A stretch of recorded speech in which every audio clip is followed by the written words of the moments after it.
Hello, RT. I'm sorry about your difficulties last week, but it looks like you recouped, and so good job. And as mentioned, I won't penalize you. So this will be some video feedback on your milestone 1. RT, here's what you posted in your milestone 1, the discussion board, and it looks very nice. I like the repetitive use of this oval. It's, both a sound wave and a drop of water. The interconnectedness, maybe, I don't know, that's a sort of a different kind of, that's more like a thought, we call it a mind mapping. I don't know, perhaps if you could get, that sort of echo effect maybe off to the side of these ovals. And also, if you can taper them, think about adding a filter. In Illustrator, you can do this. You can add a brush stroke to a straight line. Just make it perhaps a little bit more organic, a little less precise and technical. But I like it, and I also like it's very three-dimensional. This recedes back into space. This kind of hovers in the sky. I like your use of the corporate palette.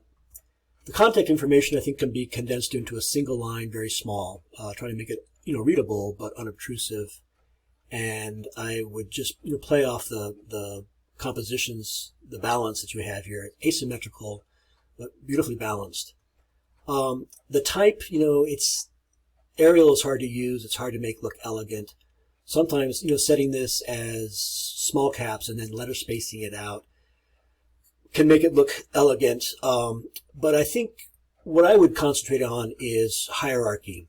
What do you want the viewer to see first? What do you want them to see second? And what do you want to see? What do you want them to see after that?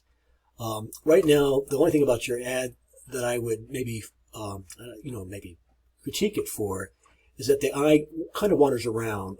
This begins to be a focal point. Maybe if these were pushed back somehow, I don't know, just a suggestion. But it's really close to being refined and finished, and good job with that. RT, how nice that you have sketched, done some real sketching. That's a lovely sketch, too, and it gives me a very clear idea of where you were going.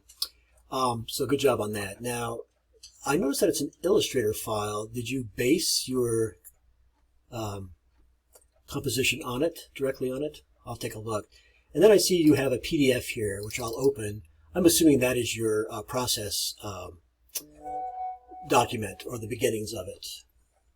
Let's see what we got here.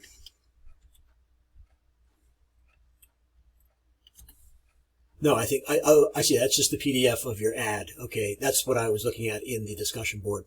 Hey, one quick note, be careful about borders like this on trimmed publications. Magazines are trimmed, and, it's likely, the tolerances sometimes are not that great. It's likely that a border like this would become uneven. And in any case, depending on whether this was a left or a right-handed page, this is going to get lost in the gutter. So, again, I would just bleed the photograph off the edges and, not have a border at all. Just a recommendation. RT, I'm going to open up, I'm presumably this is the Illustrator file of your ad. That was Jess's. Now this is instructive because, oh great, you have embedded all your images, so you got the memo. Really nice. You've embedded all your images. I don't have to worry about links. So you know how to do that, and they're on their own layers. I can turn things on or off at will. Really nice, and it's not complicated. Your file structure is grokkable. Thank you. RT, I'm going to end this here.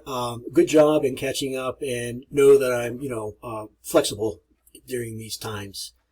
And don't hesitate to reach out. Hey, one last thing, you could simplify all this contact information probably onto a single line.